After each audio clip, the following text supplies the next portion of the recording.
Alien Earth, What They Left Behind. Early development for Alien Earth started in 2018, and in December 2020, it was officially announced by FX at the Disney Investor Day. But yet, the show debuted in August 2025.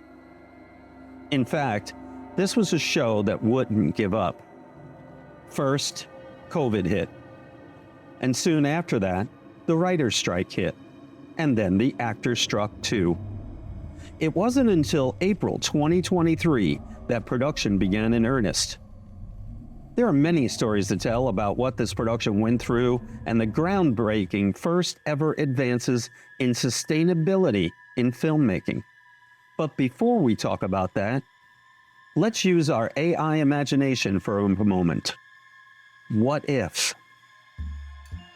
First, they had to get Gary the xenomorph to pass Thai customs.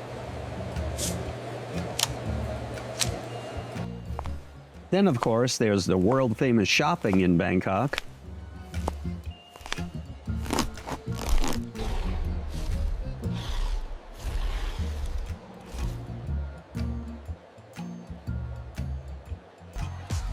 The crew bonded, and we caught glimpses of them partying on Khao San Road.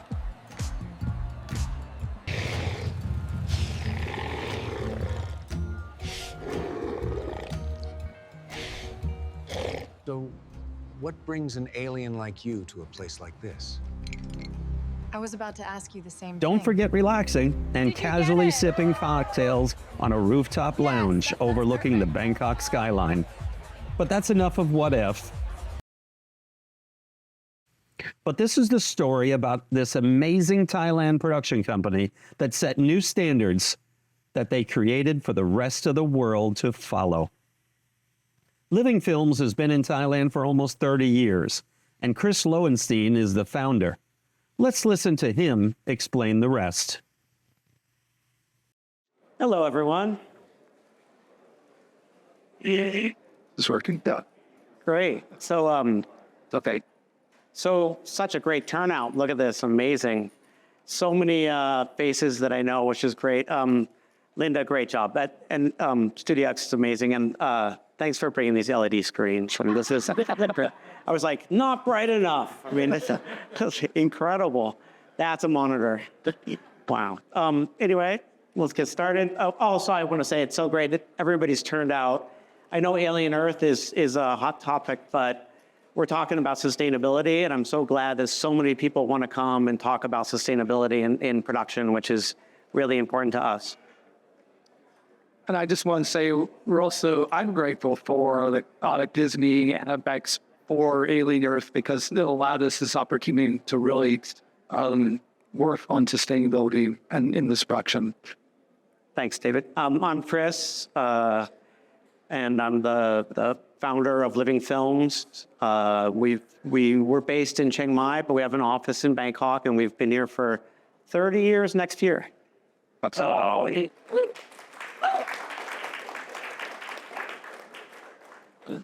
My name is David Kerr. I was a sustainability supervisor on Alien Earth, and I do consulting on international productions. And I'm looking forward to this. More microphone. More microphone for you. Okay. There you go. Thank you. David Kerr. We hired David as our sustainability supervisor on Alien, which is great that we have that position, which we will talk about a bit. So, as I said, next year is our 30th year. So here are just some of our titles. Living Films has an advertising arm, and we do documentaries, feature films, TV series. And so I just wanted to put up a few of the things we've done. So Alien Earth. So just to see how many people have, so how about a show of hands for who's watched at least one episode? That's all. Amazing. Okay, and okay, who's heard of Alien Earth? Well, there's still some no hands. That's good. I brought the trailer. That was smart. I wasn't sure. And wait, who's waiting until all 8 episodes drop to watch them all because they want to binge them? Where's it? Something bad will do. Actually, FX told me at one point that they think it's about 25% of people wait to binge it at the end because they don't want to. I went double Binger. watch it. So has it the release or yeah. Well, I love it, Tony. How many double bingers do we have? Wow, amazing. All right. Anyway, we did bring the trailer. There's 2 trailers. If I'm not human, what am I? Did you even think about it? Was it blue skies from Earth? Did you see the green world from your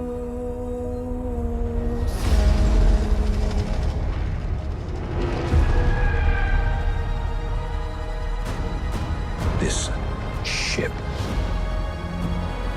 collected specimens. 5 new life forms from distant planets. Monsters.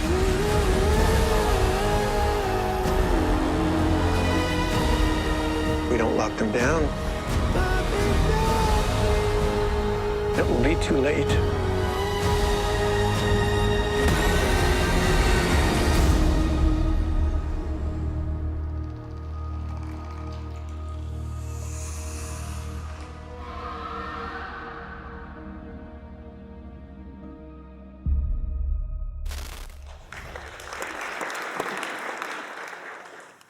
Just maybe a few words about Alien Earth before we get into sustainability. So we shot 100% in Thailand.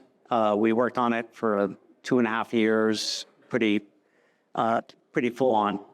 We actually started a year before that with location scouting, so it's a long project, far too long. But it was worth it, and we built 82 sets across 13 studios in Bangkok, 3 main studio complexes. All the other production companies were upset at us because we were using all the studios. So if anybody wants to build more, we would be happy. But it's really the first time I think that a major sci-fi TV series chose Thailand as its mothership, as its home base. So there was nowhere else to turn to. There wasn't some office in some other country. It was entirely in Thailand, and we used a lot of resources locally to make it. So it's a big, complicated production. And I think over the 30 years we've been doing it here, it really led to this moment where we could really use Thai craftsmanship at its highest level. And most of the craftsmen are Thai. It was 100% construction. The part was 100% Thai. We brought in some experts from around the world, but it was a big, complicated production. And I think Thailand in particular can be really proud of it as it gets released. So we made a little behind the scenes video on Alien Earth about our sustainability, which I'm going to show you. You're actually the first audience to watch it. No one's seen it? I just want to make one. So this sustainability also came through a grant from Disney. And so it's a big part of us being able to promote this. So it's the first time we're showing it, and this will go out through Disney channels in the next few weeks, I hope.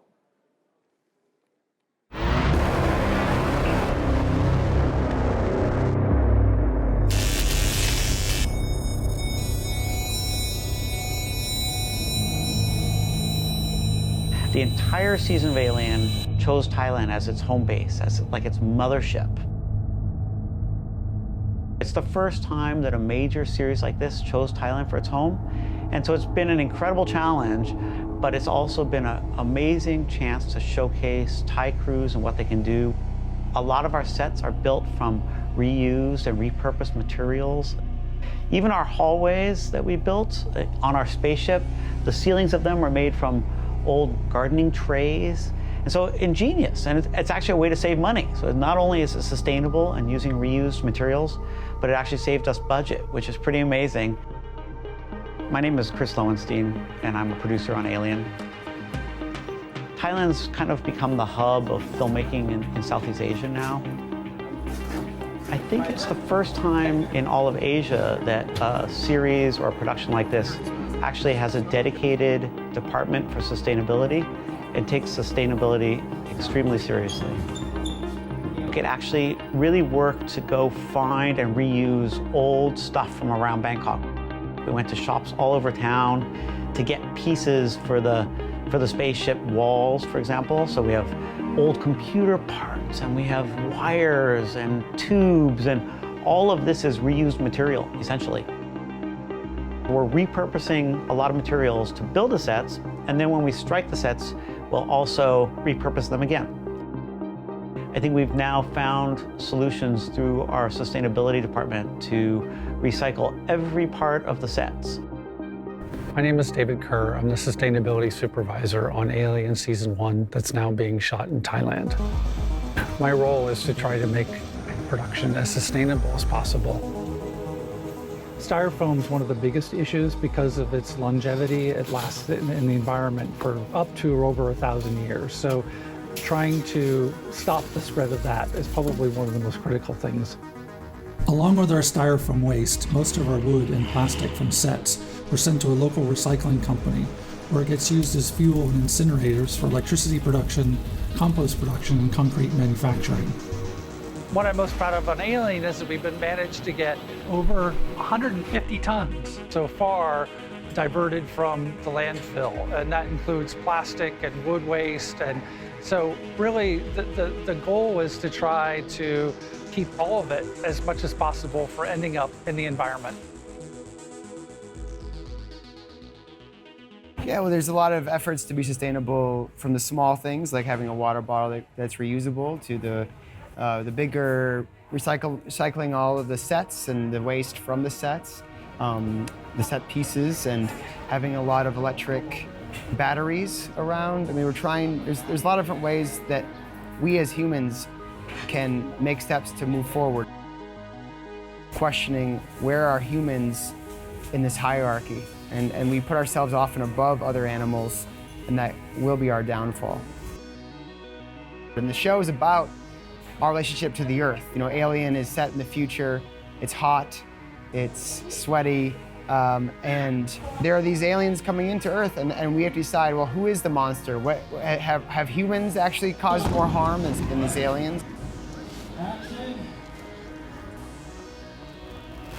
We're using over 800 sky panels for lighting on the show, which is a modern LED light, which has really wonderfully replaced the traditional HMI lights and tungsten lights that we used to use all the time. And the LEDs use much less juice, so we're using less gasoline for our generators, and we can put more of them on a set than we could traditional lighting. It's a learning curve for everybody. There's still a long way to go. My name is Ob, and I'm the line producer on Alien Season 1. There's no denying that we're still using diesel generators on our production today. So we are switching to an EV generators, and we bought one.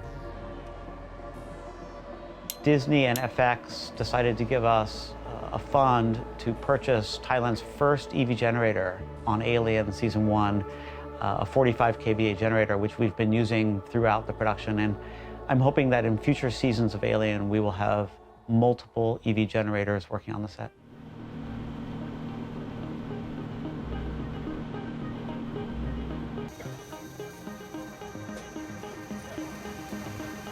When we embark on a film production or a TV series like Alien, where we're shooting quite a bit on location, we always want to leave our locations actually more pristine than when we came.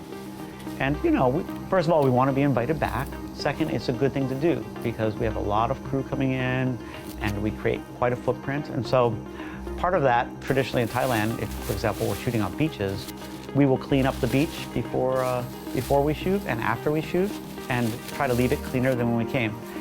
But on Alien Season 1, we're actually going further. We're taking all of the trash that we're picking up on beaches and we're recycling it. So we're going to repurpose everything that we find instead of just ending up in a land dump. So it's a nice additional piece to not only leaving the locations cleaner than we found them, but actually recycling what we find as well. There's so far to go with sustainability, so we're never going to accomplish it in one project. But I think one of the things we've seen being the first series like this to have sustainability, to have a department dedicated to it, to have a bunch of things that we've actually tried to accomplish with sustainability on the project is that a lot of the crew and a lot of the cast and our vendors see what we're doing for sustainability, and I'm hoping it can be an example where we can start to see more and more sustainability on projects.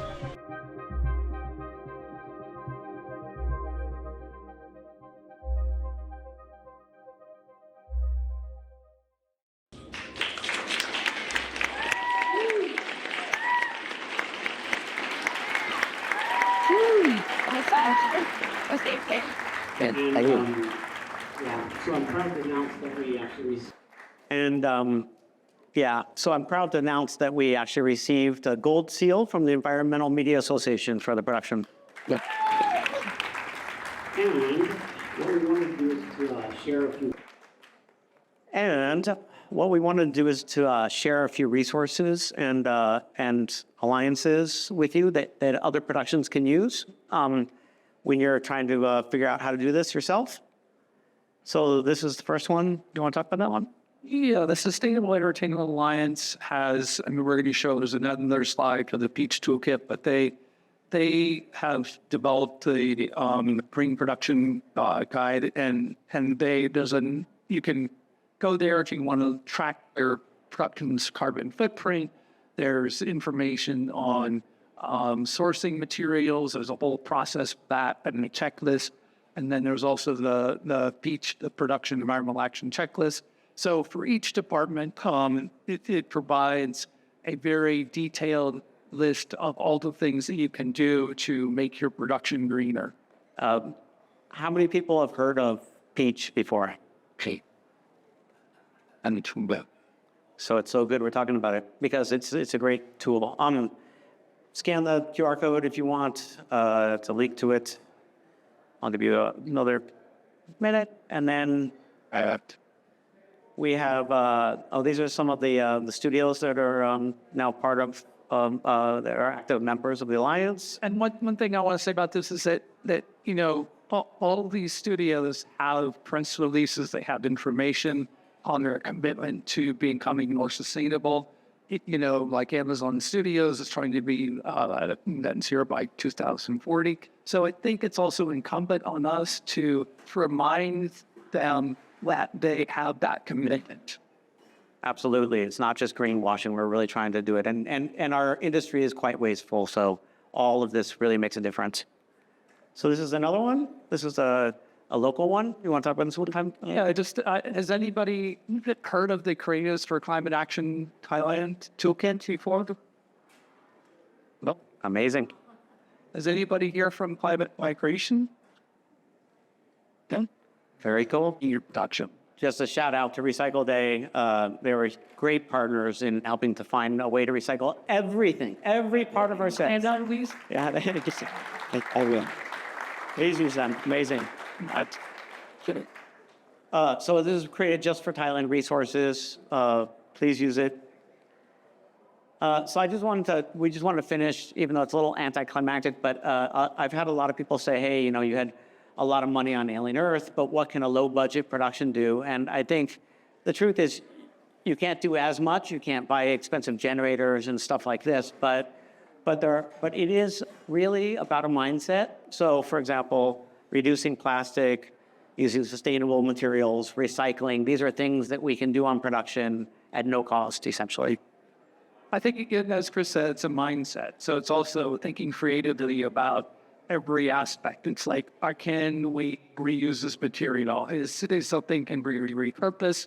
Can we rent an EV van? What is our transportation? So, the assumption sometimes is that's going to be too expensive, but you start to factor in fuel cost. And the reality is actually renting EB van wouldn't really cost that much more. It's just taking this, it's our thinking that has to change.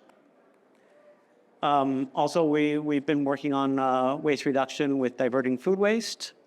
Yeah, so recently on Netflix production called Crooks 2, we were able to compost our entire catering food waste for the entire production. Just logistically challenging, but also something I'm really proud of because I don't think it's done on a production in Thailand.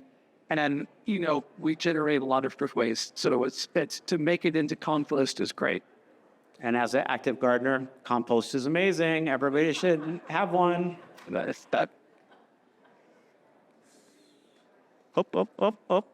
sorry, I went too far. Oh, well, you want to go back to? This is pretty much the end here, but So at the end of the production, what they left behind is a better way forward. A way that film productions can leave a location better and cleaner than when they found it. And how new advances in clean electric power and eco-friendly waste disposal are the right way forward. It doesn't matter if you're a giant corporation or a one-man band. These are the things that as filmmakers we should strive for. And as for Gary, the xenomorph, well, if you look carefully, you might still see him hanging around waiting for season 2. This ship collected 5 different life forms from the darkest corners of the universe. Each one a unique, deadly species. Monsters.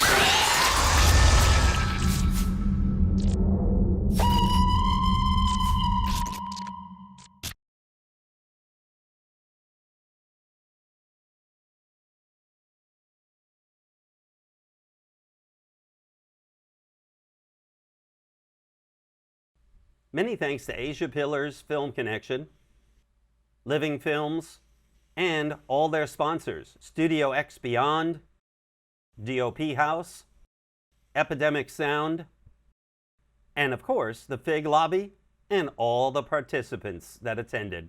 Here we go again. I demand more! I want it, I need it, and I'm gonna have it!